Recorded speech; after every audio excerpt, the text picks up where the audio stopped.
Bismillahirrahmanirrahim. Alhamdulillahirabbil alamin. Allahumma salli ala Muhammad. Assalamualaikum warahmatullahi wabarakatuh.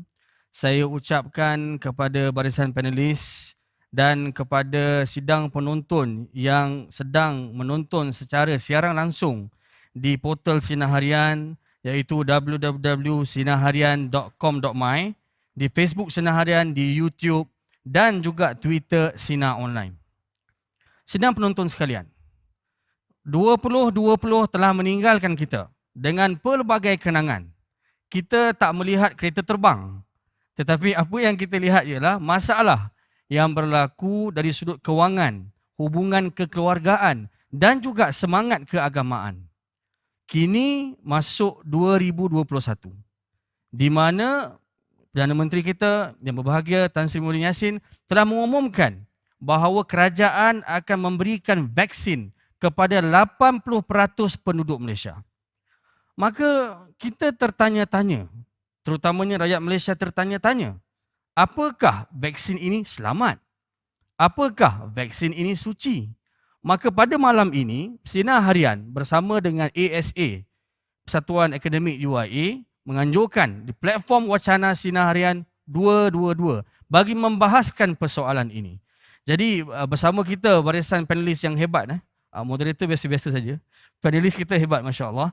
Saya mulakan di sebelah kiri saya, yang berbahagia bos saya, Profesor Emeritus Tan Sri Datuk Zulkifli Abdul Razak. Assalamualaikum, Prof. Waalaikumsalam warahmatullahi. Di sebelah beliau, alumni Universiti Islam Antarabangsa, merangkap Mufti Kerajaan Negeri Perlis, Profesor Madya Datuk Arif Perkasa, Dr. Muhammad Asri Zainal Abidin. Assalamualaikum, Prof. Assalamualaikum. Yang nama manjanya Dr. Mazhar. Okey, insya-Allah. Kemudian yang di hujung sana, yang lantang bersuara dalam isu-isu berkaitan dengan vaksin, iaitu yang berbahagia Datuk Dr. Musa Nordin, Konsultan Pediatrik Hospital KPJ Damansara. Assalamualaikum, Doktor. Waalaikumsalam. Sihat, alhamdulillah. Alhamdulillah. Alhamdulillah. Baik, kita terus pada perbahasan pada malam ini. Mungkin panas, mungkin tidak, bergantung kepada keadaan. Baik, saya nak mulakan secara asas dulu kepada Dr. Musa. Kita tahu kerajaan telah mulakan program imunisasi ini lama, sejak tahun 1950 dengan pelbagai jenis penyakit. Dan kita tahu banyak di kalangan kita pun dah banyak terlibat dengan vaksin. Tetapi kadang ada sebahagian kita pun tak tahu vaksin ni apa sebenarnya. Saya terbaca kadang-kadang ada yang kata vaksin saya ketika sihat saya tak ambil vaksin, ketika sakit baru saya ambil. Ada pula yang anggap mungkin sebahagian suplemen ke, dadah apatah lagi. Kita tak dengar lagi kes orang ketagih vaksin, alhamdulillah. Jadi persoalannya mungkin boleh secara ringkas untuk jelaskan kepada kita kaedah atau apa itu vaksin. Bagaimana cara faham dengan cara yang mudah? Silakan. Terima kasih. Saya bersama yang berbahagia Prof. Tan Sri, saudara Muhammad, Dr. Muhammad. Kalau kita kembali ke sejarah ya, 400 tahun sebelum Masihi, ahli sejarah Greek apabila lihat seorang kena cacar, smallpox, dia tahu dia tak akan kena lagi. Ini suatu konsep yang penting ni, immune memory, peringatan imun. Kedua, padri-padri Buddha 900 tahun Masihi, dia ambil cacar tu, dia buat serbuk, masuklah hidung. Boleh mencegah daripada smallpox. Doktor-doktor Turki pada 15,000 Masihi, mereka ambil tu, cocok. Dan itu bantu mencegah daripada smallpox, cacar. Dan idea ini dibawa kepada United Kingdom, dan pada tahun 1796, Edward Jenner telah pun mereka vaksin yang pertama untuk mencegah daripada smallpox. Kita tahu cacar ini, dia telah membunuh 200 juta orang pada kurun yang ke-20. Makna dia, penyakit ini meragut nyawa. 50% yang kena cacar meninggal dunia. 1/3 terencat akal ataupun terencat fizikal. Jadi ini suatu penyakit yang begitu berbahaya. Dan vaksin mencegah daripada cacar. Pada tahun 1980, tak ada lagi cacar di dunia. Telah dibasmikan. Ini dia kehebatan vaksin. Baik. Ia berasaskan kepada suatu kaedah perubatan. Al-wiqayatu khairun minal ilaj. Pencegahan itu lebih baik daripada pengubatan. Berasaskan kepada usul fiqh, sadduz zara'iq, menutup pintu-pintu kerosakan. Jadi ini merupakan suatu kaedah perubatan yang benchmark, ya. Dan kalau kita lihat kaedah-kaedah public health, kesihatan awam, di samping air yang bersih dan selamat, vaksin adalah kaedah kesihatan awam yang telah pun menyelamatkan nyawa-nyawa manusia. Setakat ini, ia menyelamatkan 2.5 juta jiwa kanak-kanak di bawah 5 tahun.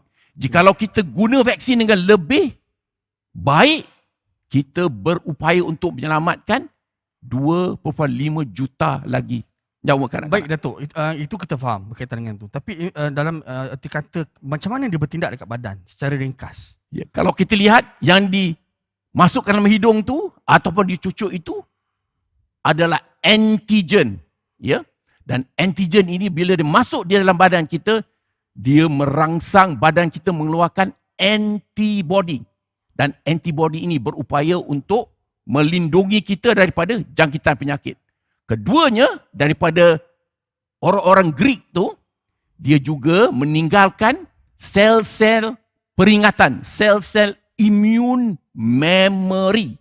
Jadi bila kita dijangkiti kuman tu, sel-sel kita ada, dia kenal pasti, dia bunuh. Jadi ini suatu kaedah perubatan yang paling agung, ya, pencegahan dibanding dengan pengubatan. Jadi dia menggunakan badan kita sendiri, ya, untuk melawan penyakit. Baik, saya kena berpindah sementara. Nanti saya akan ada banyak lagi soalan, insya-Allah. Kepada yang dimuliakan Profesor Emeritus Tan Sri Datuk Zulkifli, ya. Baik. Dalam artikel yang bertulis 31 Disember baru ni dengan yang bertajuk berkaitan dengan vaksin, apa isu pokoknya, sebuah artikel yang sangat baik. Ada satu kenyataan yang menarik perhatian di mana saya sebutkan secara ringkas, menyebutkan bahawa tidak semua vaksin itu halal. Maka tiada yang halal sebagai keutamaannya. Kenyataan ini diterangkan dalam artikel tersebut, tapi seolah-olah memberikan persepsi yang vaksin kita tidak halal. Bagaimana? Ini saya bercakap dalam konteks seadanya. Ya. Apabila Datuk Musa cakap tadi Greek, bila dia buat tu, dia tak kira masa tu halal ataupun tidak. Dia nakkan dapat penyelesaian, perubatan, sama ada dia halal itu mungkin tidak tercetus dalam kepala dia, mungkin dia bukan orang Islam. Tapi dalam keadaan seadanya yang saya tahu hari ini, tidak ada orang membuat vaksin yang memula dengan sama ada dia halal ataupun tidak. Ya. Merata-rata cuba mencari penyelesaian seperti mana yang dikatakan tadi, baik secara ortodoks, secara tradisional ataupun secara moden, untuk mencari penyelesaian perlindungan yang dikatakan oleh Datuk Musa tadi. Sama ada dia halal ataupun tidak, itu terjatuh pada saya nombor 2. Ya. Dalam makalah ini juga saya memberi satu gambaran apabila saya melawat Cuba. Mereka membuat vaksin meningitis, mereka juga tidak mengirakan halal ataupun tidak, hanya sampai peringkat ketiga. Bila saya bertanya dia, have you got a halal vaccine? Dia kata, yeah, we are trying to have a vegetable base, kata dia. Jadi maknanya keutamaan pada ketika itu adalah untuk mencari penyelesaian. Bila penyelesaian sudah itu ada, mungkin boleh kita murnikan lagi dengan mengambil konsep-konsep halal dan sebagainya. Mungkin sebab dalam artikel juga disebutkan sebab keberadaan kebanyakan company-company, syarikat-syarikat pengeluar ni di barat. Adakah itu antara faktor juga? Itu sudah tentu. Jadi faktor halal bagi syarikat-syarikat ubat ini bukan satu faktor yang penting. Tak payah cerita vaksin, ubat batuk je lah. Masa saya muda-muda dulu, ubat batuk kita penuh dengan alkohol. Baik. Ya, itu satu perkara yang mudah. Oleh kerana mereka tidak menjangkakan ataupun tidak mengambil halal itu sebagai satu keutamaan, dia buat saja ubat batuk itu. Kemudian kita murnikan, ada non-alcoholic ubat batuk dan sebagainya. Jadi persepsi ataupun set minda pada ketika itu adalah mencari penyelesaian pada penyakit. Halal itu mungkin datang nombor 2 kemudian. Baik, satu penjelasan yang mudah faham, alhamdulillah. Saya nak pergi kepada Dr. Mazhar. Okay, Dr. Mazhar, kita tahu pada 3 Disember yang baru ni telah ada majlis mesyuarat fatwa membincangkan tentang hukum vaksin. Cuma saya nak pergi lebih asas supaya kita lebih faham. Bila kita melihat kepada dalil, kita ada hadis-hadis yang membolehkan penggunaan barang haram. Sebagai contoh dalam beberapa kes. Dan kita ada banyak lagi hadis yang membolehkan perubatan menggunakan benda-benda yang halal. So bila berlaku pertemuan dalam kes ini yang barangkali pada sebahagian orang menganggap dia syubhah ataupun pada ada kes darurat yang membolehkan. So soalannya ialah, adakah kita telah mencapai darurat untuk membolehkan kita menggunakan vaksin COVID-19 kalau dia dianggap sebagai haram? Kalau, silakan. Okay, terima kasih. Assalamualaikum warahmatullahi wabarakatuh. Alhamdulillah wassalatu wassalamu ala Rasulillah wa ba'd. Terima kasih pengurusi Profesor Tan Sri, Datuk Musa dan semua penonton. Yang pertama ialah sebelum kita pergi kepada isu tu, saya lihat apa yang disebut oleh Tan Sri tadi ialah kegagalan kita untuk menjadi masyarakat pengeluar. Itu orang Islam punya kegagalan. Kegagalan ni bermaksud kita sentiasa mengharapkan untuk menggunakan barang orang. Jadi then kita akan komplain, tapi kita sendiri tak produce, kita sendiri tak mengeluarkan. Itu kelemahan dunia Islam. Dan saya selalu quote Maulana Abu Hasan Ali An-Nadwi dalam bukunya Madza Khasir Al-Alam min Hitatul Muslimin, apa ruginya dunia dengan kemunduran orang Islam. Dia tulis berpuluh tahun dulu. Dia kata orang Arab atau orang Islam ni, kalau sekiranya dia nak buat perjanjian dengan musuh dia dengan Barat, pen tu sendiri pun Barat buat. Apatah lagi, maksudnya dia tak mampu. Jadi pen tu pun orang buat. Baju yang dipakai ditenun di negeri orang. Air yang dia minum dihasil oleh orang. Jadi ini adalah masalah krisis dalam dunia Islam. Itu dulu saya nak address benda tu. Dan seperti Dr. Qardawi selalu sebut bahawa orang Arab banyak dengan kereta-kereta mewah dia yang membanggakan, tapi basikal pun mereka tidak mampu buat. Ini adalah krisis dunia Islam. Tapi kita sudah berada dalam krisis. Maka ada produk yang ada di depan mata kita, sebahagiannya bukan daripada orang Islam. Apa stand Islam dalam hal-hal yang seperti ini? Okey. Pertama ialah, ini kita cakap pasal perubatan. Memang ada hadis umpama yang riwayat Abu Daud, Nabi kata wala tadawu biharam, jangan kamu berubat dengan yang haram. Tapi yang haram itu apa dia? Kalau saya dia ada perkara itu sendiri haram. Misalnya khinzir haram. Ada yang kedua ialah perkara itu tidak haram, ada bercampur dengan perkara yang haram. Ada yang kedua ialah dia bercampur dengan yang haram dan yang najis.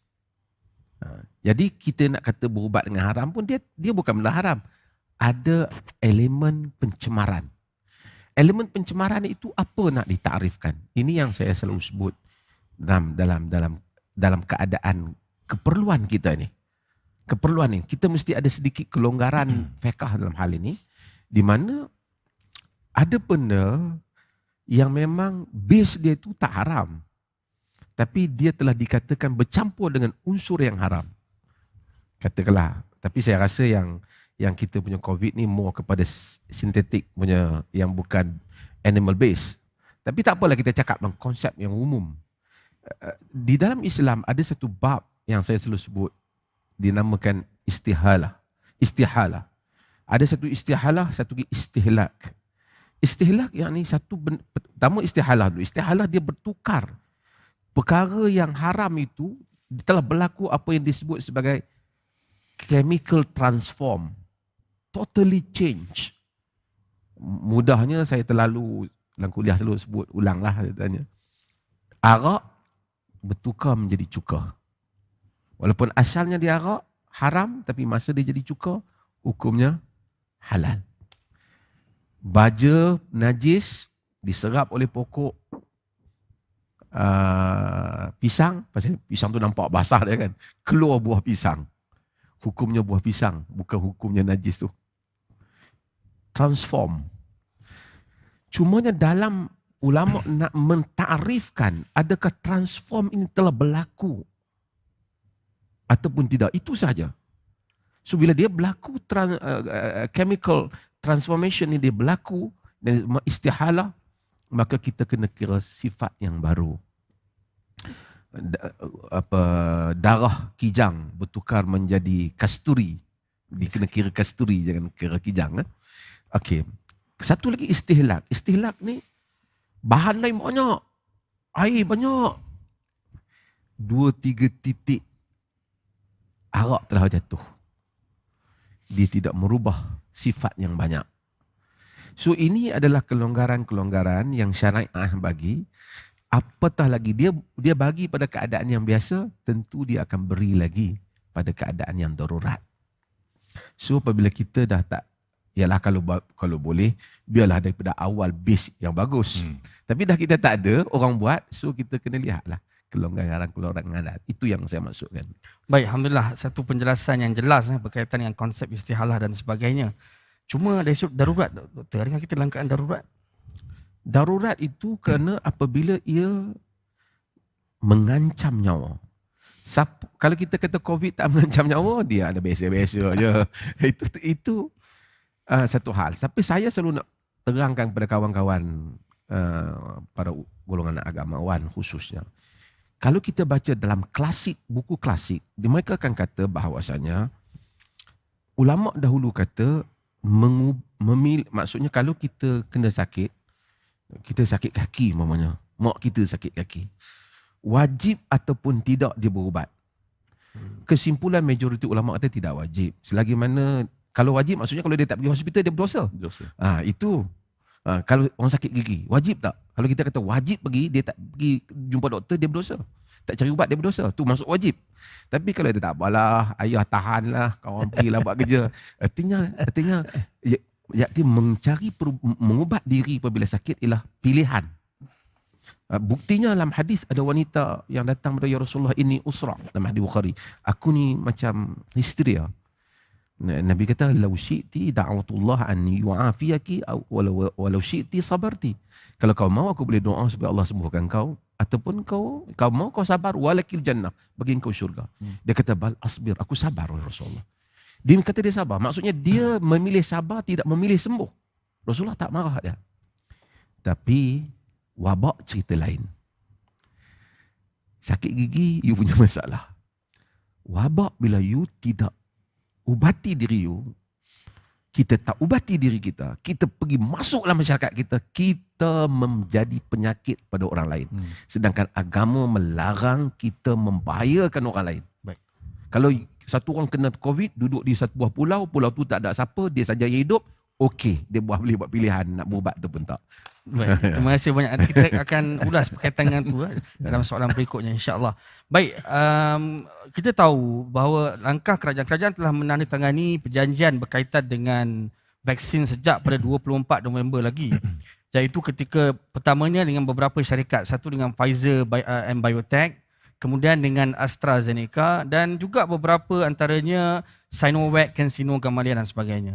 Jadi soalan saya kepada Dr. Musa, Datuk Musa. Baik, kita nak tahu, kita dah bahas tadi halal, haram dan sebagainya.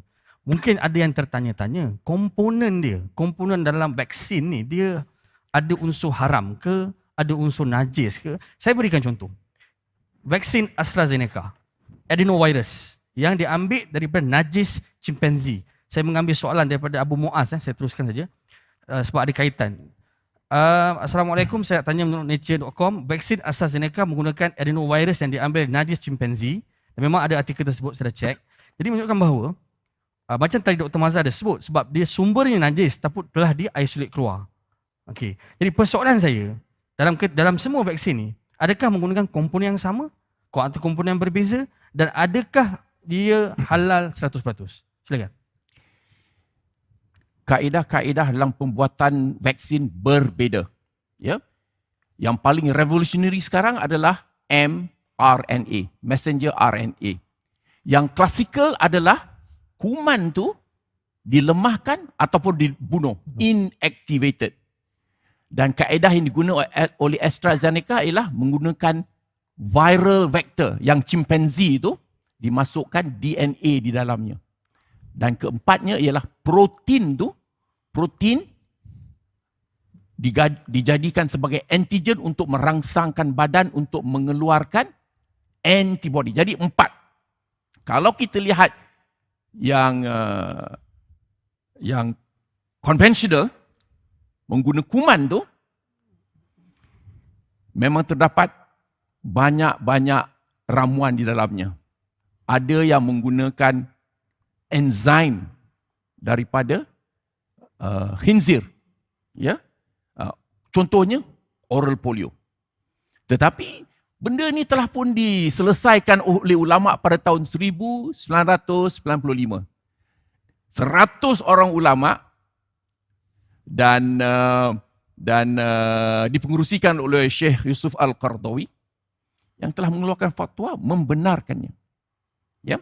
Sebab dia mengatakan bahawa enzim tripsin daripada khinzir itu, ini bukan khinzir yang kita makan, tetapi kita mengambil enzimnya.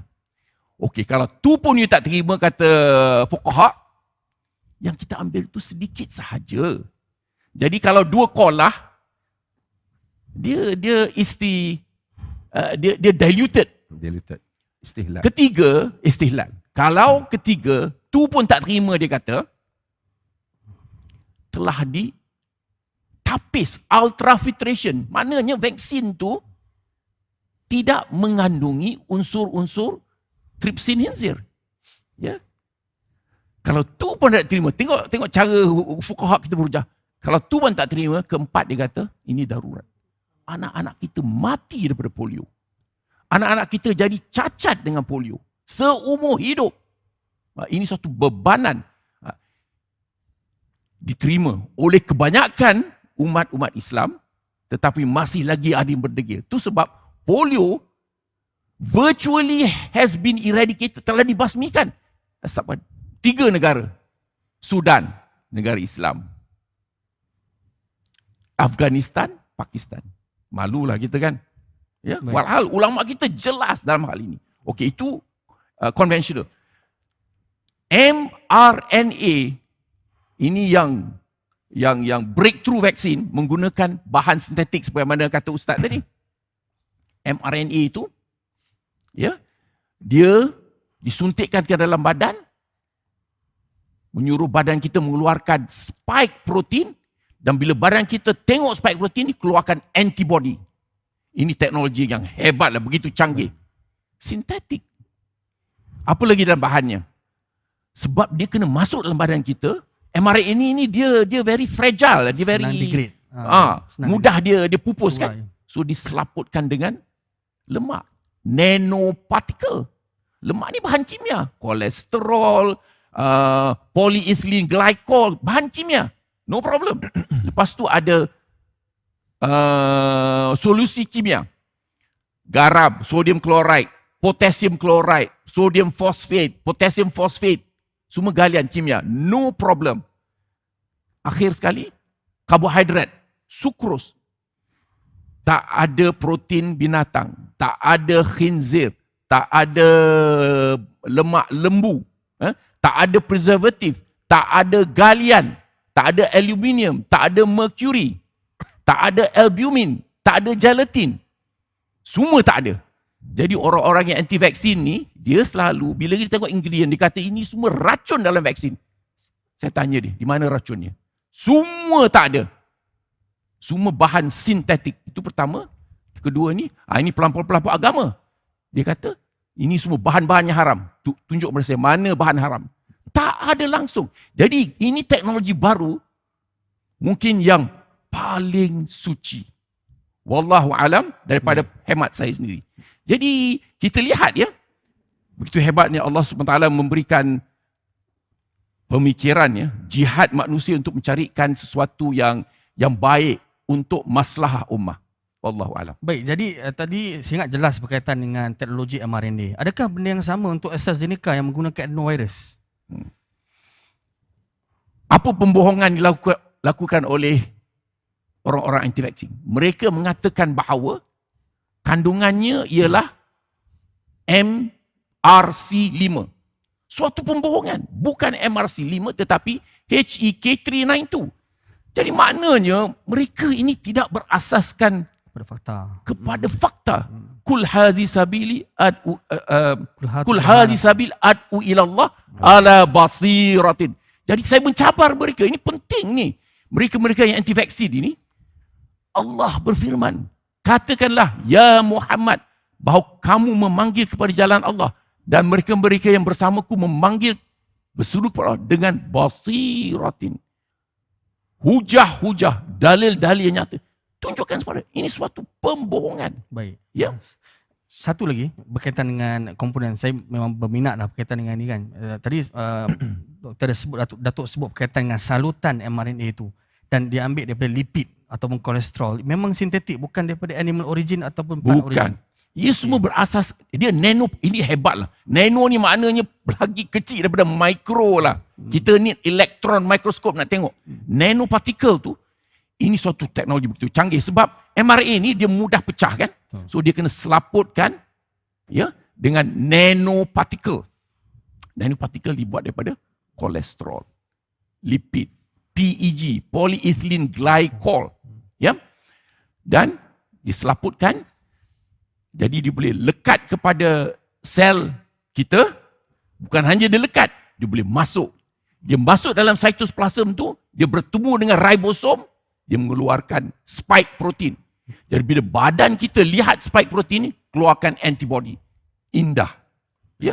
Jadi ini tak ada langsung bahan-bahan yang haram ataupun racun. Semuanya synthetic chemical components. Prof Tan Sri is a pharmacist, he should know better. Okey, alhamdulillah. Saya ingat 30 minit pertama ni, alhamdulillah kita jelas berkaitan dengan isu sama ada halal atau tidak, berkaitan dengan komponen yang ingin kita bahaskan. So, kesimpulannya berkaitan dengan isu halal atau haram tu, kita boleh sepakat dalam hal tersebut. Sekarang kita pergi ke isu yang kedua yang saya rasa sangat penting, iaitu isu keselamatan. Sudah tentu banyak soalan bertalu-talu masuk kepada saya berkaitan dengan keselamatan ni. Saya pun takut keselamatan diri saya sendiri. Okey, baik. Saya nak pergi kepada Prof. Okey, antaranya berkaitan dengan keselamatan. Salah satu dalam artikel Prof ada menyebutkan 5 elemen yang penting, satunya berkaitan dengan keselamatan. Dan pada artikel yang diterbitkan pagi tadi, saya sempat baca alhamdulillah yang bertajuk Benefits of Vaccine Must Outweigh the Risk pertaining to COVID-19. Antara kaji selidik yang diberikan oleh Kementerian Kesihatan pada 21 hingga 28 Disember melibatkan 212,006 daripada responden di negara kita, di mana 67% sahaja yang nak terima vaksin. 83% takut dengan kesan sampingan. Jadi ini sesuatu yang valid untuk kita bincangkan. Jadi mungkin Prof boleh terangkan kepada kita apa isu keselamatan yang kita sebutkan di sini. Silakan. Isu keselamatan ni pun bukan isu baru. Semua ubat memerlukan perimbangan di antara keselamatan dengan risiko. Panadol yang kita guna tu, itu pun menjadi salah satu daripada pokok perimbangan sama ada ubat itu diluluskan atau boleh digunakan. Ini satu rule of thumb lah. It's a universal law. Jadi sekarang ini apabila apa saja yang kita nak gunakan, malah bukan saja untuk ubat-ubatan, makanan pun begitu juga. Apa saja yang kita nak makan dan kita gunakan untuk diri kita, kita nak tanya adakah ini selamat? Dan keselamatannya itu mesti mengatasi risiko. Kita memang anggap ada risiko, tetapi risiko itu kecil sehingga keselamatan itu boleh melindunginya sebagai itu. Jadi soal tentang vaksin yang ada sekarang ini, ini persoalan yang banyak ditanyakan oleh semua orang. Bukan saja statistik ini daripada Malaysia, di UK, di US, begitu juga. Baru ni saya dapat daripada Belgium pun begitu juga. Ramai yang menanyakan how safe is safe. Hanya kalau mereka dapat meyakinkan bahawa ini 100% tidak akan memudaratkan dia dan dia akan menggunakannya. Ya. Jadi persoalannya sekarang ini kita mesti ada maklumat-maklumat yang tertentu. Mencari maklumat-maklumat ini adalah salah satu daripada isu pokok untuk menentukan sama ada dia selamat ataupun tidak. Ya. Dalam kerja untuk mengimbangi ini is to look at the data. And the data must be a scientific data, evidence-based, transparent, ya, yang kita boleh persoalkan. Maknanya debat macam ini digalakkan. Kalau kementerian nak membuat sesuatu, dia mesti memberi maklumat yang setimpal dan kita boleh mempersoalkan. Kerana kita kesudahannya akan menjadi, kalau tidak betul, menjadi mangsanya. Yeah, we become the guinea pig of that medicine. So, itu perdebatan yang ada sekarang ni. So, soalnya sekarang ni di mana kita nak cari maklumat ini. Kalau sudah dikatakan ini adalah sebahagian daripada USA misalnya, kita boleh bincang lah. Jadi macam mana saya nak buat pertimbangan kalau saya tidak ada maklumat? Ya, soal ini adalah soal yang banyak ditanyakan. Dan hatta survey ini mengatakan the fear of kesan sampingan itu boleh kita perjelaskan kalau kita ada maklumat mengatakan no, this is 100%, macam Datuk kata 100% non haram ataupun halal. Itu clear. Jadi saya pun yakin. Tapi soalnya kalau dia dah haram ataupun halal, kesudahannya, kesannya kepada kita apa?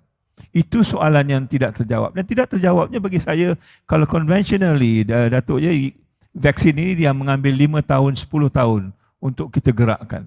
Dan dalam 5 tahun, 10 tahun itu kita banyak data. Dan kadang-kadang orang yang terlibat, bukan sekarang ini, sekitar 30,000, 40,000, dia ratusan ribu. Jadi maknanya data yang kita dapat secara umumnya lebih luas dan lebih banyak untuk meyakinkan kita. Sekarang ini data ini tidak banyak ataupun tidak meyakinkan kerana sampel yang kecil, ataupun ada juga inhibition mengatakan bahawa ini masih dirahsiakan, ataupun statement-statement yang mengatakan kita akan kaji lagi 6 bulan. Kalau kita kaji 6 bulan lagi, mengapa kita gunakan sekarang? Mengapa tidak tunggu 6 bulan? Ini soal-soal yang boleh dibincangkan, dan soalnya sekarang ini di mana kita nak mendapatkan maklumat-maklumat yang jelas, yang meyakinkan kita bahawa kesan sampingan ini boleh kita tangani. Baik. Dr. Musa tak tahan tu, nanti dulu. Saya bagi pada Dr. Mazhar dulu. Ada soalan menarik untuk Dr. Mazhar daripada Abu Hafsah Ibn Sam Ismail. Sekiranya saya mengambil vaksin kerana yakin dan kesucian dan keselamatannya, apakah saya tak perlu lagi penjarakan sosial di masjid? Pertama ialah penjarakan sosial di masjid itu bukan hukum syarak pada asal, tapi ia adalah tindakan yang dibuat di atas ijtihad pemerintah, yang mana ijtihad itu juga ada asasnya dari segi agama, iaitu untuk mengelakkan daripada kemerbahayaan ataupun jangkitan tu.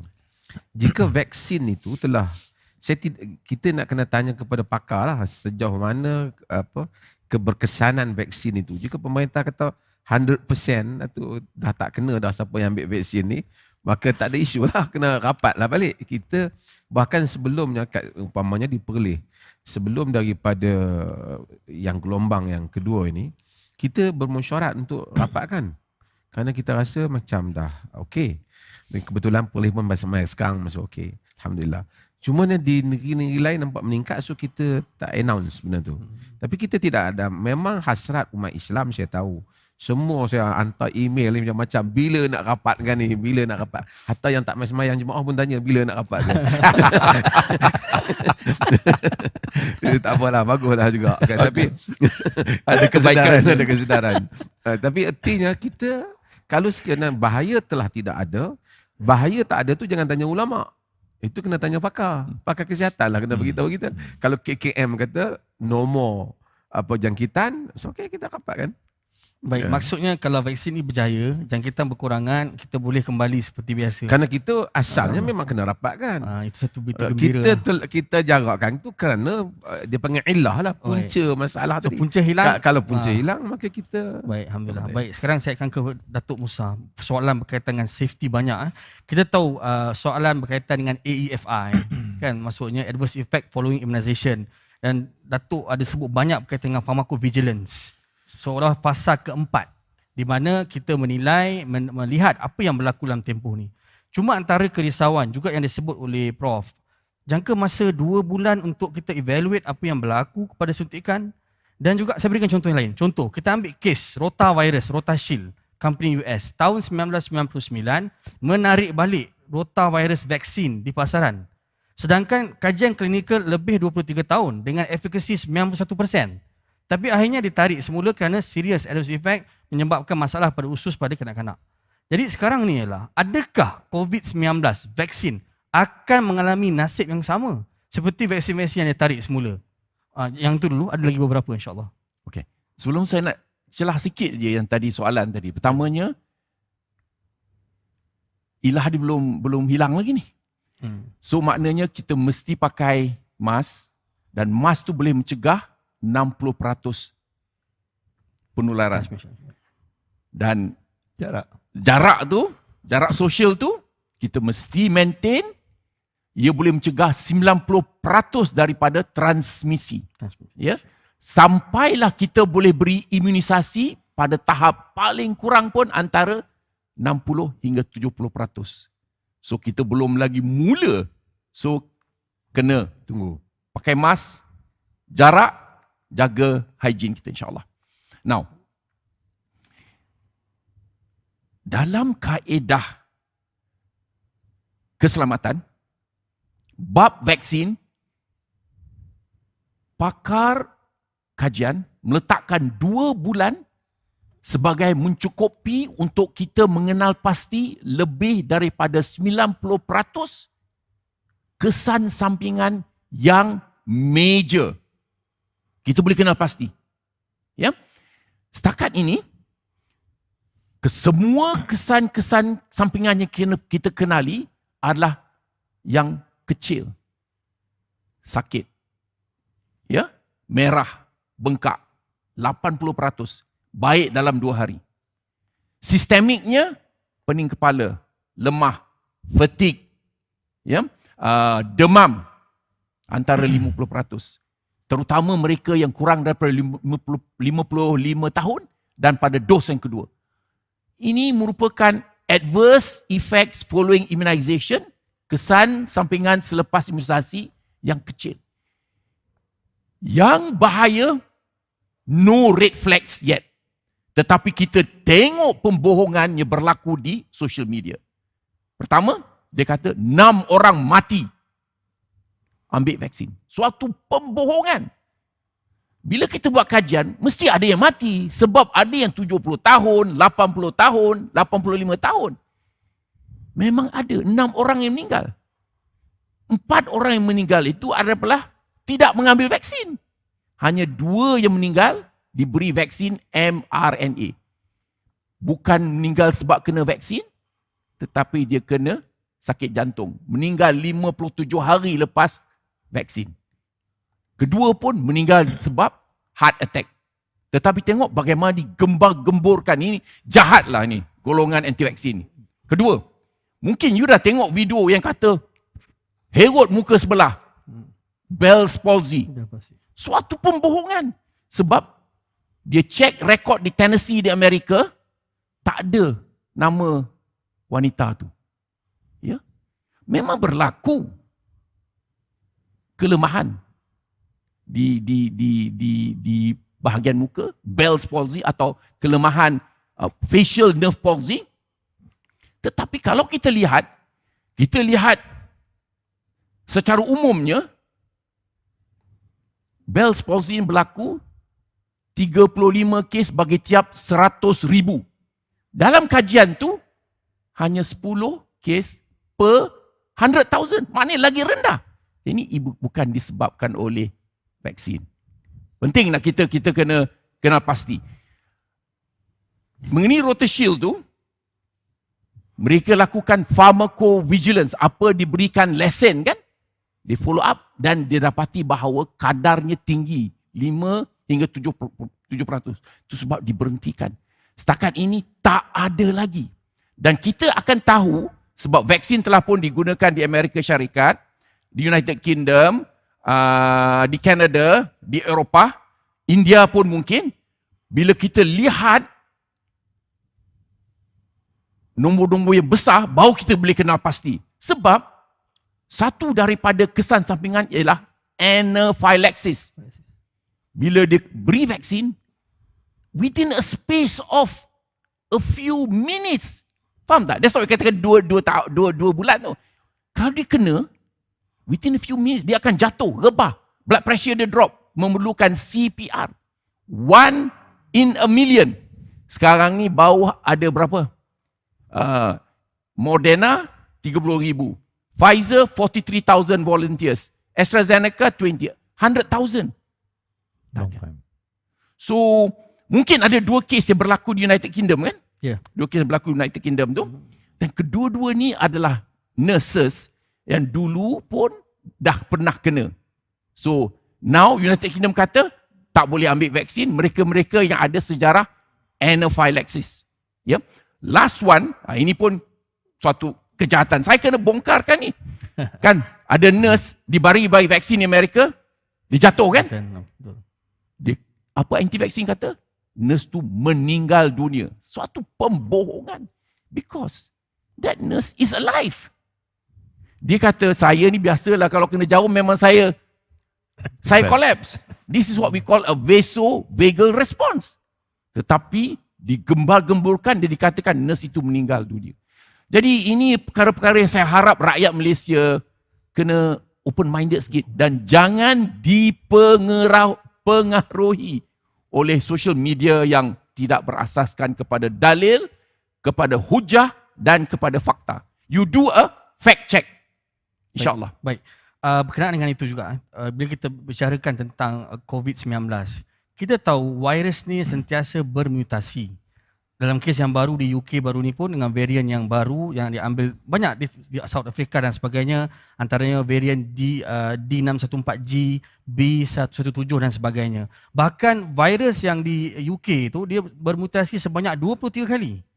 Persoalannya, kalau kita kata teknologi mRNA spesifik dan kita tahu dalam kes ni dia menghasilkan spike protein yang spesifik.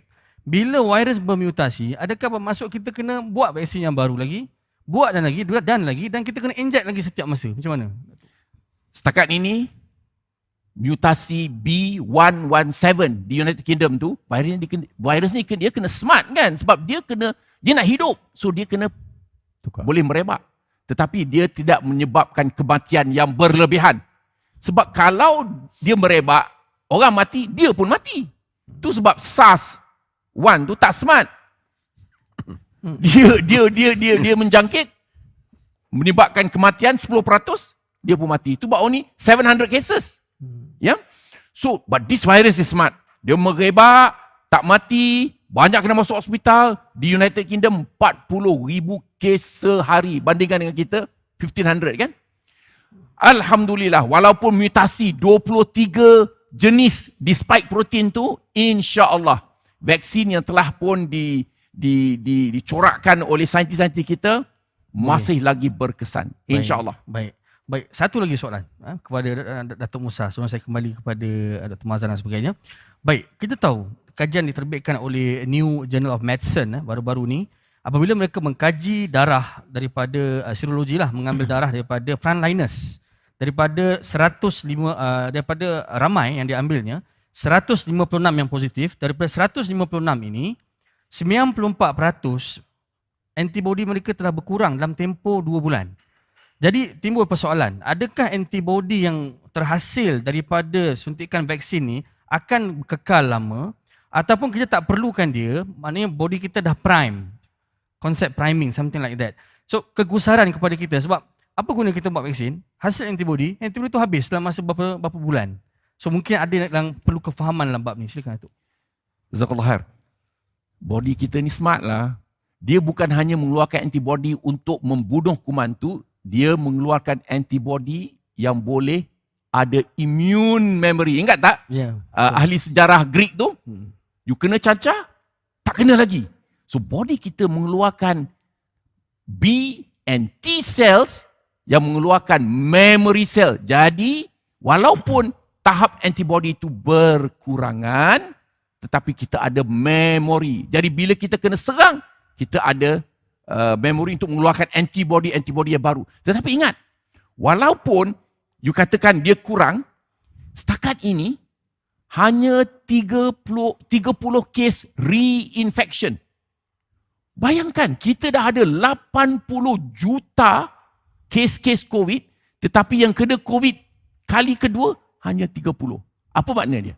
Maknanya either antibody yang dah turun tu mencukupi atau dia mensahkan pendapat kita bahawa ada memory cell, kalau dia kena sekali lagi, dia boleh mengeluarkan surge, dia will ramp up the antibodies. Baik. Hebat badan kita. Okey, Dr. Musa, kita berehat dulu untuk Dr. Musa sebab dah ada 3 soalan. Jadi saya kena kembali kepada Dr. Mazhar. Okey, Dr. Mazhar. Ada sebahagian orang mengatakan ini adalah isu khilaf. Tadi doktor ada ulas sikit berkaitan dengan ni. Seperti mana para sahabat pernah berkhilaf dalam kes tahun Amwas, di mana 24 atau 25 ribu orang mati. Satu jenis wabak yang bermula di Palestin yang tersebar sehingga ke Syria. Jadi majoriti sahabat, Abu Ubaidah, Syurahbil dan sebagainya, mereka mengambil pendekatan duduk dan meninggal di situ, tak ada, mati syahid. Ada pula sahabat lain yang keluar seperti Abdullah Amr bin As. Jadi persoalannya, kalau seseorang rasa tak selamat dengan vaksin, dia rasa tak suci dengan vaksin, dan dia tak ambil vaksin, dan dia rasa dia akan mati sebagai mati syahid, dan isu ini adalah khilaf. Macam mana jawapan Tuan Mazhar? Terima kasih. Dia ada hal perkara khilaf yang mana membabitkan urusan kita dengan Tuhan saja. Khilaf tentang persoalan tentang puasa umpamanya, soalan-soalan khilafiyah, kunut tidak kunut umpamanya, itu kita ada pilihan. Tetapi apabila satu khilaf itu telah berlaku campur tangan pemerintah, yakni pemerintah memilih satu pandangan untuk kemaslahatan umum. Dia panggil hukmul hakim yarfa'ul khilaf. Hukum pemerintah itu mengangkat perbezaan. Apabila pemerintah telah buat satu keputusan umpamanya untuk mengelakkan bahaya,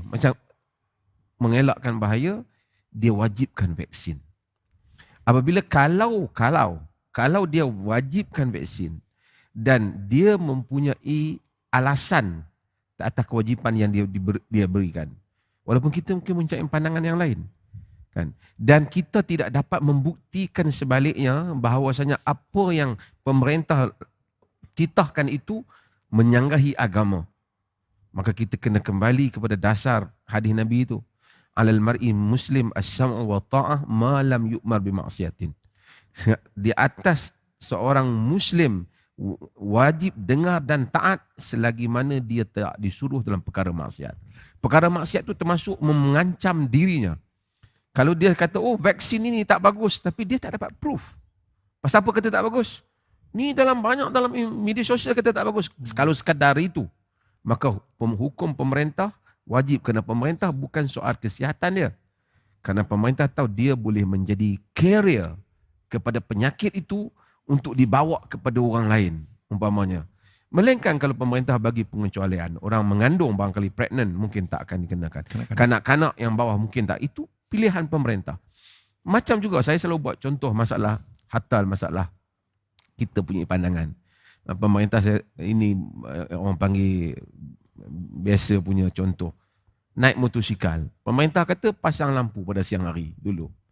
Kita nampak apa faedahnya matahari terang lampu, tapi itu keputusan pemerintah. Mungkin dipikir kadang-kadang dia gelap, corner tu gelap, cahaya tu nampak. Kita patuhi, wajib patuhi. Pakai tali pinggang keleda umpamanya. Mungkin orang ada pandangan berbeza. Kelajuan kereta kita boleh langgar kadang-kadang. Sebenarnya itu perintah pemerintah yang menepati syarak. Jangan lebih pada sekian-sekian. Ada masalahnya di situ. Walaupun kita kata lebih pun saya selamat je. Tetapi oleh kerana pemerintah mesti membuat satu kaedah umum. Dia kata lampu hijau, lampu merah kau kena berhenti. Kita berhenti. Walaupun mungkin kita kata alah selamatnya bukan ada siapa masa tu. Tapi ini kaedah umum. Kaedah umum di situ datangnya siasah syar'iyah. Datangnya tanggungjawab yang mana mentaati pemerintah dalam hal yang tidak maksiat. Sehingga kita dapat proof sebaliknya. Baik, jelas. Saya fikir jelas sebab isu kat sini adalah isu kepada pemerintah. Setiap peribadi kekalkan ia sebagai peribadi dan kita kena ikut apa yang disebutkan oleh pemerintah. Baik, kita pergi pada aspek yang seterusnya, isu yang seterusnya, masa tak begitu banyak untuk kita. Kepada Prof. Prof ada sebut dalam artikel yang 31 Disember itu berkaitan dengan bagaimana isu pembekalan ataupun isu penyimpanan Sebagai contoh, kita akan menerima juta dos vaksin. So pada pandangan Prof, kita akan mengalami masalah dari sudut logistik? Dalam soal ubat-ubatan ni, selain daripada keselamatan tadi, dia berkait dengan apa yang dipanggil sebagai availability, ya, ataupun accessibility, affordability. These 3 A's ni are very important. Ya. Kadang-kadang ubat itu ada, tapi kita tak dapat menjangkaunya. Ini kalau kita bercerita tentang orang-orang di luar bandar lah. Ya, ubat ada, tapi mereka tidak no access to it. And then it becomes another issue, maknanya ada ubat tapi ada orang yang tidak mendapat bekalan. Jadi ini soal-soal yang perlu kita titik beratkan kerana kita dapati disparity ataupun diskriminasi dalam masyarakat kita masih berluasa. Khususnya dalam soal kesihatan. Satu, kita bercakap tentang maklumat tadi. Maklumat yang dicerita oleh Datuk Musa ni akan sampai ke pesisiran atau sampai ke hulu-hulu. Orang tak dengar ini. It is the question of distribution, the question of pencapaian, the question of affordability yang tidak banyak kita bincangkan, seolah-olah bila kita adakan perkara ini nanti semua orang akan dapat. Pembekalannya sudah tentu. Kalau kita lihat saja di percaturan di dunia, negara-negara yang kaya akan mendapat ini dulu. Itu bukan saja ubat. Dari segi face mask pun, if I remember. Awal-awal dulu Amerika sudah membeli sebanyak-banyaknya untuk kegunaan mereka, seolah-olah orang lain tidak penting dalam konteks ini. Ya. Jadi ini adalah di antara percaturan yang perlu kita fikirkan apabila kita nak memberi vaksin ini kepada seluruh rakyat. 80% dikatakan oleh Datuk Musa tadi. Now, how do you distribute this 80% kalau kita mempunyai kepincangan dari segi distribution. Ya. Bukan saja ubat, makanan pun kadang-kadang tidak ada. Jadi ini persoalan-persoalan yang pokok bagi kita. Kalau betul vaksin ini menyelamatkan nyawa, bagaimana kita mendapat satu keadilan ataupun satu kesamarataan bahawa semua orang akan terbela oleh kerana vaksin yang ada.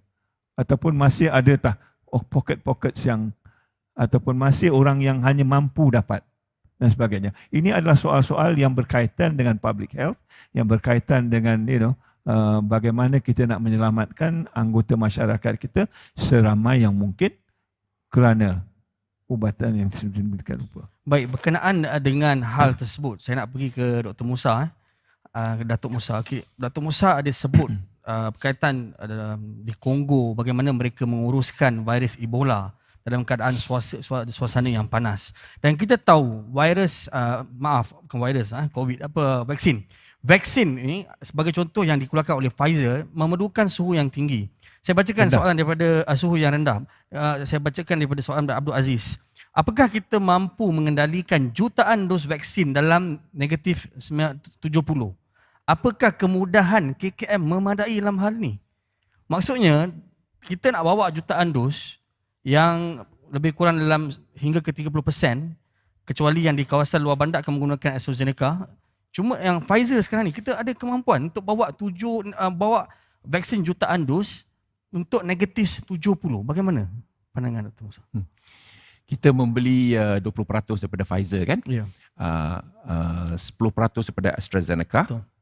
Hanya memerlukan 2 hingga 8 degree Celsius, fridge biasa. Ya. Dan 10% daripada COVAX. Saya rasa penting sebab COVAX ni sebab idea yang dibawakan oleh Prof tu penting. COVAX ni World Health Organization, Gavi dan CEPI. Ini ialah suatu usaha untuk memastikan accessibility to every country despite of its GDP. No one is safe until everyone is safe. Saya rasa ini humanitarian values lah. Sebab sekarang ni dah jadi parochial, dah jadi nationalistic. Amerika nak, Canada nak, Malaysia pun nak. Tapi tu sebab saya sendiri berharap Malaysia invest 20% in COVAX. Kita kata we only invested 10%. Okay. Now go on to logistics. InsyaAllah lah. Our healthcare workers di Kongo telah pun melakukannya. Kongo lagi panas daripada Malaysia. Dia ada TherMos tau. Super TherMos. Dia boleh masukkan 500 dos. Minus 70. Boleh simpan untuk 1 minggu. Bawa sampan. Bawa van. Pergi ke pendalaman, ke kampung. InsyaAllah. Jadi maksudnya kita Boleh. Saya dulu masih lagi ada fridge minus 40. Kita dulu pernah buat sebab chickenpox vaksin saya mesti simpan minus 40. Ya. So kita dah buat. Polio kena beku. Kita dah ada. So our nurses are very smart lah, you know. They logistic they can handle. This is concept cold chain insyaAllah. Walaupun minus 70. Tetapi ia hanya 20% dan sebagaimana yang telah dinyatakan oleh menteri, ia akan dilakukan di bandar. Dan untuk luar bandar, kita gunakan vaksin AstraZeneca, insyaAllah. Baik, Datuk Musa, ada soalan berkaitan dengan keselamatan lagi. Daripada Sulaiman T. Muhammad. Kita dimaklumkan banyak kes kematian COVID-19 ni pada awalnya disebabkan ribut cytokine. Kan? Kes kematian disebabkan eksesif ataupun tindak balas yang berlebihan. Jadi dalam kes ni, persoalannya apakah vaksin COVID-19 tidak akan menyebabkan ribut cytokine? Okey. Betul. This is what they call the cytokine storm kan. Ribut cytokine. Kita harap dengan kita memberi vaksin, kita mencegah dia daripada mendapat COVID. Jadi kalau dia tak dapat COVID, tak ada masalah lah ribut cytokine ni. Dia punya question is, kadang-kadang dia boleh menyebabkan apa yang berlaku pada vaksin denggi kan. You dah kena denggi, you ambil the second dose, lagi teruk denggi you. This is what they call antibody enhancement. InsyaAllah, dengan vaksin yang ada sekarang, tidak ada red flags ya. Tidak ada kecurigaan mengenai antibody enhancement seperti berlaku pada vaksin denggi. InsyaAllah. Baik, insyaAllah. Saya nak kembali kepada Prof. Selaku Rektor Universiti Islam Antarabangsa, dan kita tahu Universiti Islam pun terima anugerah berkaitan dengan Green Ground, dan kita tahu sebagai contoh kuliah saya sendiri, kuliah Sains Kesihatan Bersekutu, ada flagship yang melihat kepada manuskrip Melayu, melihat bagaimana kita boleh dalam jangka masa yang panjang. Adakah Prof rasa ini boleh bantu dalam jangka masa panjang untuk menghasilkan vaksin? Ya, ini persoalan yang rumit dan penting kerana kita perlu memperbetulkan set minda kita. Ya, seperti mana kata Datuk Asri tadi, bahawa adakah kita ini 100% akan bergantung kepada teknologi orang, ilmu orang, sedangkan ilmu kita tidak mendalami. Ya, sebab itu kita mula meneroka manuskrip lama dan melihat apa yang boleh kita guna sebagai salah satu daripada ilmu yang datangnya daripada tamadun kita, nilai kita dan juga norma kita. Ini adalah perkara yang saya rasakan penting. Apabila COVID ini datang, kita mula bertanya, apakah sumbangan kita dalam hal ini? Kalau kita bergantung kepada orang, that's fine. Tapi boleh jadi macam dikatakan tadi, it becomes now what we call vaccine nationalism. Kalau dikatakan saya tidak mau jual, ini kerana adalah hak milik Amerika Syarikat, kita tak mau jual. Apa jadi kepada kita? Jadi kita kena balik-balik dan menyorot balik kepada ilmu-ilmu yang ada, balik daripada zaman dulu lagi. Daripada zaman-zaman mungkin Andalusia, kalau ada perkara-perkara yang boleh kita bawa balik sebagai salah satu sumbangan Islam yang membolehkan kita berdikari. Ini adalah satu pengajaran COVID yang kita dapat. Yang kita balik-balik kepada asal, memahami bahawa orang Islam itu tidak selekeh saja. Ada tamadunnya menunjukkan kita mempunyai kuasa, mempunyai keupayaan dan juga mempunyai keberanian untuk menungkah arus. Inilah masanya. Baik, satu jawapan yang baik ya. Yang itu mungkin saya ingat berkaitan dengan soalan daripada Muhammad Haziq kan. Berkaitan dengan peranan UAE dalam penghasilan vaksin COVID-19. InsyaAllah. InsyaAllah kita moga-moga lah. Baik, saya nak pergi pada Dr. Mazhar berkaitan dengan, kita tahu perlis antara negeri yang mengeluarkan fatwa berkaitan dengan vaksin, tak silap saya 2006, tak silap saya. Atau 2016. 2016. Jadi, apakah perlis akan ke depan untuk mewajibkan rakyatnya yang duduk di perlis untuk mengambil vaksin sekiranya kerajaan telah memberikan bermula pada bulan depan? Apakah perlis akan melangkah ke depan dalam hal ini? Soal kita dalam fatwa 2016 berkaitan apa yang diwajibkan oleh kerajaan. Kalau kerajaan wajibkan, kemudian ada golongan anti vaksin, dia menyatakan ini menyanggahi agama. Jadi kita keluarkan fatwa itu bahawasanya kita wajib, isunya bukan isu vaksin. Isunya ialah isu prevention. bagaimana cara manusia nak mempertahankan diri daripada jangkitan. Tak apalah, penyelesaian yang ada sekarang namanya vaksin. Bukan fatwa tu Islam dengan vaksin. Islam dengan soal pertahanan, mempertahankan diri. Kalau satu hari nanti orang dapat buktikan tanpa vaksin juga boleh pertahankan diri dan benda itu proven, so kita boleh terimalah kalau sampai pada satu peringkat. Jadi apa yang kita keluarkan tentang fatwa dalam hal ini, kalau sekiranya itulah penyelesaian yang telah dilihat oleh para pakar dalam bidang ini dan pemerintah mewajibkan, maka kita hendaklah mewajibkannya. Dan kita demikian jugalah saya tengok di dunia ni, semalam saya tengok siapa Syekh bin Bayyah dan ramai tokoh-tokoh agama mendahului tentang vaksin ini. So kalau itu untuk mengambil vaksin ini, kalau itu yang telah dikeluarkan oleh pemerintah, kita akan bersetuju dengan akan seia dengan nada pemerintah untuk menyuruh rakyat Perlis untuk ambil vaksin lah. Kita nak tengok pemerintah dululah. Saya tahu sekarang ni isu halal ni mungkin kita dah langkah ke depan. Isu saya tengok dalam perbincangan ini ialah soal bahaya tadi, risiko tadi. Saya berpendapat, saya bukan ahli dalam bidang ni, semua benda ada risiko. Tak ada perkara, tak ada risiko atau ubat apa pun. Cuma kecil ataupun besar risiko tersebut. Jika risiko itu terlalu besar, maka kita tidak boleh ambil. Tapi nak menyatakan risiko itu ada ataupun tidak, dia bukan tanya ustaz. Tak boleh program tanya ustaz. Dia kena program pergi tanya pakar kesihatan lah. Pakar ahli saintis dalam bidang ni lah. Ini problem yang berlaku masalah. Apabila ustaz pun nak jadi doktor, maka banyaklah perubatan Islam itu. Dia bukan itu bidang dia. Kemudian dia pun bercakap tentang teori-teori perubatan yang bukan bidang dia.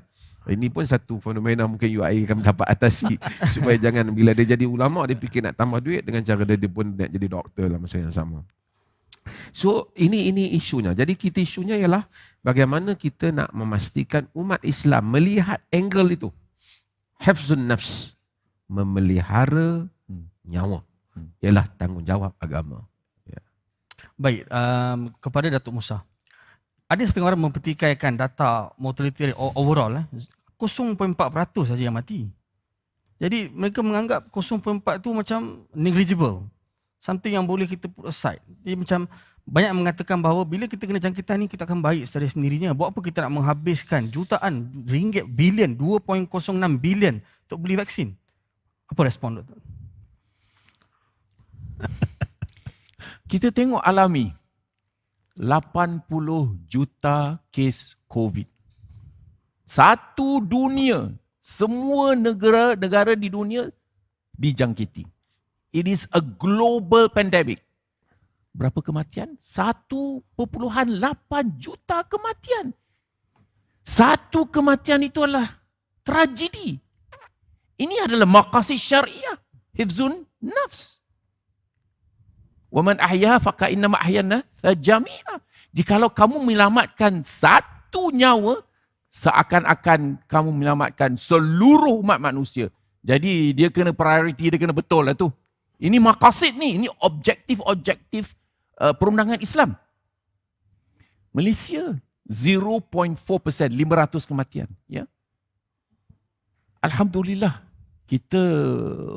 we've been very good lah insyaAllah. But we can be better. That is my personal opinion. Ya. Dan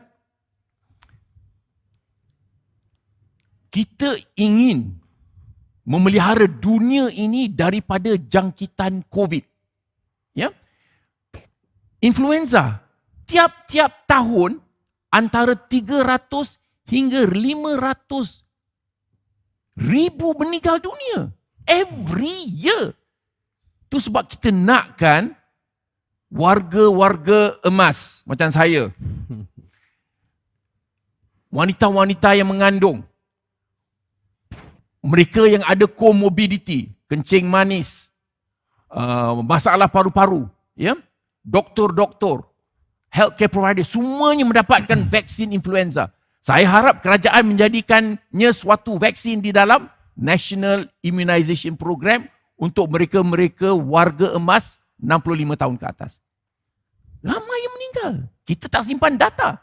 Tetapi kita lihat data global, 300 to 500,000 die a year.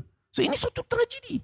COVID kita lihat sedemikian. Jadi kita harap dengan adanya vaksin COVID ini, kita bukan hanya boleh memelihara nyawa, kita boleh memelihara ekonomi. Hifzul mal. Markas syariah yang kelima. Sekarang ni kita, Malaysia, second quarter, GDP drop by 17%. So insyaAllah kita harap kita boleh lihat dalam perspektif yang begitu besar lagi, insyaAllah. Baik, Alhamdulillah. Saya ingat kita dah diskusi begitu panjang. Kalau kita teruskan ni mungkin sampai esok pagi lah jawabnya. Soalan banyak bertalu-talu. Jadi saya ingat kita boleh rumuskan perbahasan ni. Banyak benda yang kita dah bincang dari sudut keselamatan, daripada sudut halal dan sebagainya. Jadi mungkin saya nak kita simpulkan, saya mulakan dengan Datuk Musa dulu dalam tempoh 2 minit untuk merumuskan daripada sudut keselamatan dan juga kesucian vaksin. Silakan. Bila saya buat klinik, tiap ibu bapa yang datang jumpa saya tanya, doktor, apa mendapat doktor mengenai vaksin ni? Tadi seorang wanita dengan anak dia ambil influenza kan? Alhamdulillah dia tanya, doktor, ayah saya 70 tahun. Dia suruh tanyakan doktor, patutkah ayahnya ambil vaksin? Jawapan saya mudah. Kalau time saya, dan saya high risk tau, warga emas, frontliner, insyaAllah. Rela. Bukan paksa rela, memang rela. I will be the first, insyaAllah. Dan kita berbangga sebab Perdana Menteri akan berbuat sedemikian. Sebagaimana telah pun dilakukan oleh pemerintah-perintah di Joe Biden, Kamala Harris,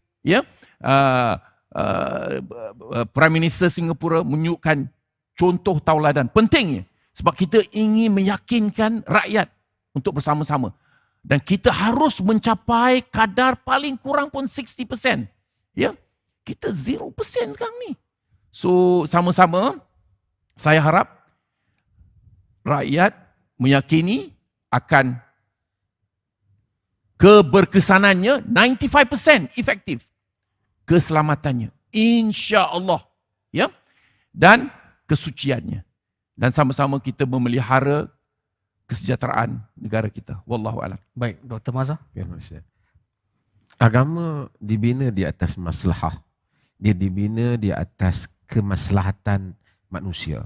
Tuhan tidak ada interest dengan agama. Kerana dia maha suci daripada memerlukan manusia. Kita memerlukan agama. Bukan saja agama mengajar kita bagaimana berhubung dengan Tuhan, tapi agama juga mengajar kita bagaimana untuk hidup dengan selamat di atas bumi Tuhan. Maka apa saja perkara bahaya yang datang, agama menyuruh untuk kita mengelaknya. Kalaulah vaksin itu adalah penyelesaian yang ada di tangan manusia setakat ini, maka manusia mesti mengambilnya. Hatta kalau ada isu-isu yang kecil tentang isu halal haram yang tidak jelas, bukan halal haram itu kecil, yang ada 2-3 pandangan ulama, kita ambillah pandangan yang membolehkan itu bagi menyelamatkan nyawa. Saya ni kadang-kadang orang kita ni dia tentang isu vaksin ni, dia nak cari ulama yang kata tak boleh tu. Padahal 99% yang kata boleh tu, dia pergi carilah mana ustaz seorang kata tak boleh, itu yang dia quote. Padahal dalam hidup dia yang lain, banyak kaul yang 50 kata boleh, 50 kata tak boleh, dia ambil yang boleh tu. Kan? Yang lain tu, dalam vaksin ni, dia cari pasal. Dia pergi cari satu orang interview, dia keluarkan pandangan itu. Ini tidak benar. Agama dibina di atas kemaslahatan. Terima kasih. Baik, untuk kesimpulan yang terakhir daripada Tan Sri, silakan. Saya akur dengan dua panelis ni. Yang penting adalah bagaimana kita nak menyelamatkan nyawa, bukan nyawa kita saja, tetapi nyawa seluruh sejagat. Ya. Tapi apa yang saya dapat dalam perbincangan hari ini, bagaimana kita boleh membuka minda, membuka hati, supaya kita dapat belajar lebih daripada apa yang kita tahu. Persoalannya di Malaysia ini, perbincangan seumpama ini yang agak lebih luas terbentang dan mungkin kita tidak setuju satu sama lain, perlu digalakkan. Kerana ini sebahagian daripada pendidikan. Walaupun orang frontliner bertungkus lumus, apa kerja kita yang tak frontliner ni? Bagi universiti, kerja kita untuk memberi ilmu, memperjelaskan sebaik yang mungkin supaya mereka yakin bila mereka membuat keputusan, mereka mengambil keputusan yang betul. Dan tidak juga dipaksa. Soalnya sama ada kita faham ataupun tidak dan mengambil langkah atas kebijaksanaan kita, itu adalah perkara yang penting untuk maju ke hadapan. Kalau kita hanya bergantung kepada orang dan orang memaksa kita membuat satu benda, mungkin itu bukan penyelesaian terakhir. Ya? Baik, Alhamdulillah. Saya rasa kita dah dengar banyak penjelasan dan jawapan kepada pelbagai persoalan.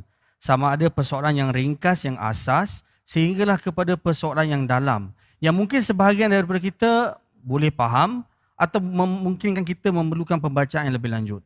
Apa pun, yang penting untuk kita dalam hal ini ialah seperti mana saranan Quran dalam surah An-Nahr, surah 16 ayat 43, surah Al-Anbiya, surah 21 ayat 7, fas'alu dzikrin kuntum la ta'lamun.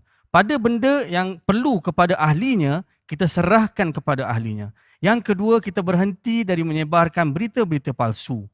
Tatkala frontliners dan orang yang terlibat telah meletakkan pelbagai usaha untuk melawan virus ini, kita dengan mudah hanya menghantar berita-berita palsu yang kita tak tahu kebenarannya dan kesahihannya. So kita seolah-olah tak menghargai jasa orang-orang yang meletakkan nyawa mereka di hadapan. So biarpun apa pandangan kita pada malam ini, sama ada bersetuju atau tidak bersetuju, kita balik bermuhasabah dan fikir. Fikir akan tanggungjawab kita sebagai rakyat Malaysia. Jadi saya mengucapkan terima kasih kepada sidang penonton kita dan juga kepada semua barisan panelis yang hebat-hebat belaka. InsyaAllah kita berjumpa lagi di wacana-wacana yang lain insyaAllah. Selamat malam. Assalamualaikum warahmatullahi wabarakatuh.